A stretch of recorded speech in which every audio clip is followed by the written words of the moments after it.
Happy Tulip Tuesday. This is the day we share timely tips for the Tulip Pro. Today, talking holiday ribbons. They're back on trend. Ribbon is in style. But a big bow doesn't necessarily work with every wreath or every arrangement. Another way is to use picks. Take your ribbon, gather it together, and then attach a pick machine pick or a wired wood pick, either way, pulling it out and going a little further, doing that again.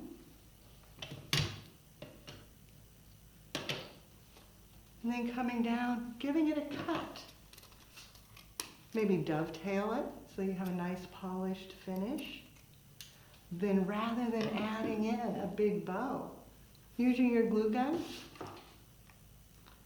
put a little glue on the pick,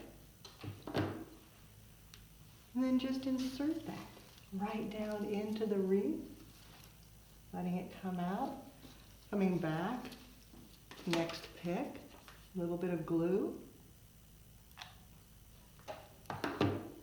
wrapping it through, and then inserting it in, and then repeating, taking it through the whole wreath, all the way around.